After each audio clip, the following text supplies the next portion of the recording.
Hello students, ज्ञानप्रभा या आपल्या educational चॅनलवर तुमच्या सगळ्यांचं पुन्हा एकदा स्वागत आहे. तर मित्रांनो, आज आपण या व्हिडिओमध्ये काय बघणार आहोत, तर इंग्लिश सब्जेक्टची पहिली पोयम पाहणार आहोत. पोयमचं नाव काय आहे मित्रांनो? The school bell rings again. बघा, आत्ताच आपली नुकतीच शाळा सुरू झाली आहे. आपला सिलेबस पण नवीन आहे. शाळा देखील आपल्यासाठी एक नवीन वर्ष घेऊन आलेली आहे. आपण आता 5वीतून 6वीत गेलेलो आहे आणि त्याच परिस्थितीला अनुसरून, त्याच सिच्युएशननुसार आपल्याला ही एक पोयम अभ्यास करायची आहे. तर पोयमचं नाव काय आहे? The school bell rings again. म्हणजे शाळेची बेल पुन्हा एकदा रिंग झाली. म्हणजे तुम्ही सुट्ट्या उन्हाळ्याच्या एन्जॉय केल्या असतील आणि त्यानंतर एकदम तुम्हाला नवीन पुस्तकं, नवीन शाळा किंवा नवीन इयत्ता, नवीन वर्ष, हे सगळं तुम्हाला अतिशय नवीन नवीन म्हणजे सगळं नवीन, अतिशय चांगली फिलिंग असेल तुमच्या सगळ्यांसाठी आणि तेच फिलिंग या पोएम मध्ये आपण पाहणार आहोत. म्हणजे नवीन जर शाळा असेल तर काय फिलिंग असतं, त्यानंतर आपण त्याला कसं अप्रोच केलं पाहिजे, ते सर्व या पोएम मध्ये सांगितलं आहे. चला तर बघूयात मग काय आहे नक्की या पोएम मध्ये. त्याच्या अगोदर वॉर्मअप म्हणजे काय? जसं आपण जर एखादा खेळ खेळतोय किंवा आपण एक्सरसाइज करतोय तर वॉर्मअप एक्सरसाइज करावी लागते. म्हणजे एकदम सुरुवात शिकायला करण्याच्या अगोदर काही थोडंसं आपण त्याची प्रॅक्टिस करतो. तसंच आपल्याला आता इंग्लिश सब्जेक्टची पहिली पोएम अभ्यास करायची आहे. तर त्याच्या अगोदर आपण इंग्लिश लँग्वेजमध्ये व्होकॅब्युलरी वाढवण्यासाठी हा काही एक उपक्रम आहे वॉर्मअप.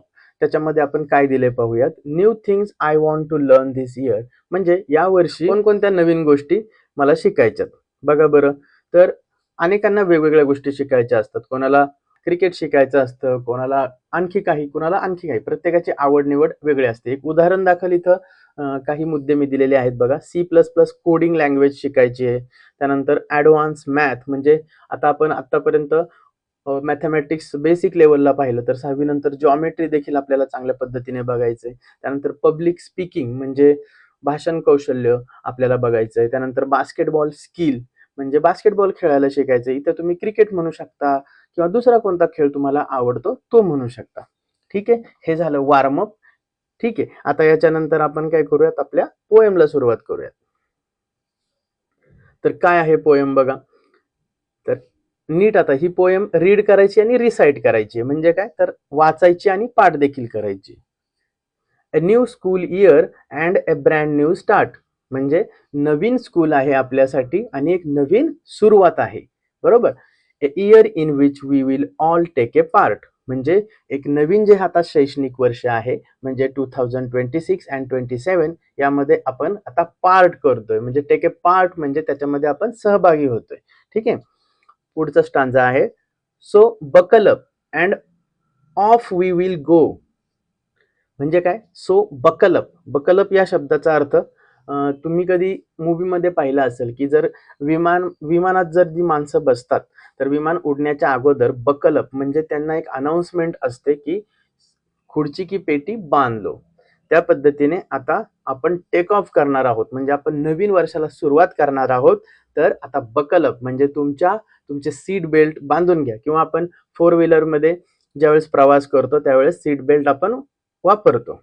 तर त्याचाच अर्थ बकल अप म्हणजे आता तयार व्हा की आपण आता टेक ऑफ करणार आहोत. आपण एका नवीन वर्षाची सुरुवात करणार आहोत. त्यामुळे आपण बकल अप होऊया आणि सुरुवात करूया, तयार होऊयात. बी रेडी असा त्याचा थोडक्यात अर्थ आहे.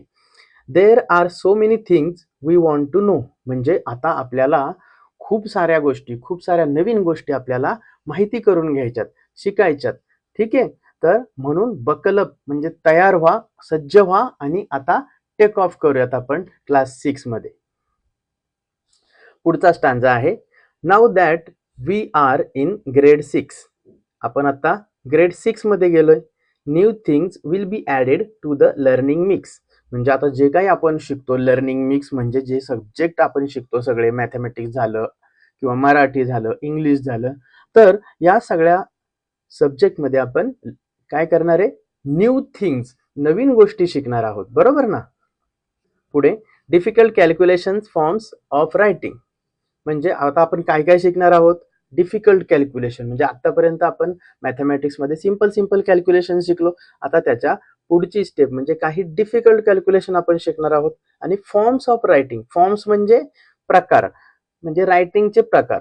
काय रायटिंगचे प्रकार आहेत? लेटर रायटिंग झालं, एसे रायटिंग झालं, स्टोरी रायटिंग झालं, न्यूज रायटिंग, रिपोर्ट रायटिंग, हे सगळे एक रायटिंगचे फॉर्म्स आहेत. फॉर्म्स म्हणजे टाइप्स आहेत. तर हे पण आपण आता शिकणार आहोत. म्हणजे काय काय शिकणार आहोत? डिफिकल्ट कॅल्क्युलेशन्स, त्यानंतर फॉर्म्स ऑफ रायटिंग, हे आपण शिकणार आहोत. Each term will be so exciting, म्हणजे प्रत्येक आपली जी टर्म असणार आहे, फर्स्ट टर्म, सेकंड टर्म, ही काय राहणार आहे? एक्साइटिंग राहणार आहे. एकदम आपण त्याच्यामध्ये उत्साह भरणार आहोत, एक्साइटिंग राहणार आहे. बरोबर. त्यानंतर पुढे तिसरा स्टांजा. त्यानंतर पुढे काय दिलंय बघा.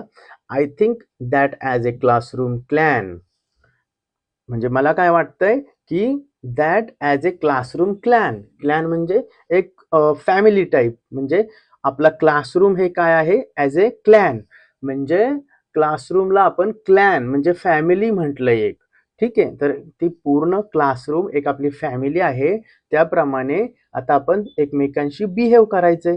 आवर motto should be yes we can, म्हणजे काय? आवर मोटो म्हणजे आपला मोटो काय पाहिजे? येस वी कॅन, म्हणजे नक्कीच आपण करू शकतो. ठीक आहे. हा असणार आहे आपला आता या वर्षामध्ये मोटो. मोटो म्हणजे आपलं ब्रीदवाक्य, म्हणजे आपलं ध्येय. ठीक आहे. असं आपण ठरवायचं की येस वी कॅन, आणि सगळ्यांनी कुटुंब बनवून राहायचं आहे. ठीक आहे. त्यानंतर पुढे काय दिलंय? So let's begin, Cummins, gate A cracking, म्हणजे आता सुरुवात करूयात, बिगिन करूयात. आणि कमेन्स, कमेन्स म्हणजे एखाद्या गोष्टीला सुरुवात करणे. ठीक आहे. तर आत्ता एक नवीन सुरुवात करूया. आणि कशी करूयात? गेट क्रॅकिंग, म्हणजे ती गोष्ट एकदम धडाक्याने करूयात. Just remember there should be no slacking. Slacking म्हणजे आता कोणी आळस करू नका, कोणी अडथळा निर्माण करू नका, किंवा कोणी शांत बसू नका. आता आपण टेक ऑफ व्हायचंय, आणि आता आपल्याला खूप वेगाने खूप काही शिकायचंय, नवीन नवीन गोष्टी शिकायच्या. त्यामुळं आता कोणी स्लॅकिंग म्हणजे कोणीही थांबू नका. ठीक आहे. तर अशा प्रकारे ही पोयम काय सांगते मित्रांनो, तर आपलं नवीन जे एज्युकेशनल इयर सुरू झालेलं आहे, ज्याच्यामध्ये नवीन सिलेबस आहे, आणि त्या नवीन सिलेबसला सुरुवात करताना ही पहिलीच पोयम आहे, ज्यामध्ये आपल्याला असा मेसेज दिलेला आहे की बकल अप, आपण सगळे कुटुंब आहोत, आणि आता आपल्याला न थांबता न थकता एस वी कॅन या मोटोचा वापर करून आपल्याला नवीन गोष्टी शिकायच्या आहेत, आणि प्रत्येक टर्म एक्साइटिंग बनवायचे आहे. तर हा झाला या पोयमचा अर्थ. ठीक आहे मित्रांनो, हे झाले एक्सप्लेनेशन. पुढच्या व्हिडिओमध्ये आपण या पोयमवरचे काही क्वेश्चन पाहणार आहोत. या पोयम मधील हार्ड वर्ड पाहूयात. की व्होकॅब्युलरीज. पहिला आहे बकलअप. बकलअप म्हणजे be ready for take off. त्याच्यानंतर क्लॅन, क्लॅन म्हणजे फॅमिली. कमेन्स म्हणजे to start, to begin. Slacking, slacking म्हणजे आळस करणे किंवा थांबणे किंवा शांत बसणे, याला स्लॅकिंग असं म्हटलं जातं. ठीक आहे मित्रांनो, हा व्हिडिओ कसा वाटला नक्की कमेंटमध्ये सांगा. आणि काही तुमचे प्रश्न असतील तर नक्की कमेंट करा. भेटूयात पुढच्या व्हिडिओमध्ये, ज्या व्हिडिओमध्ये आपण या पोएमचे क्वेश्चन बघूयात.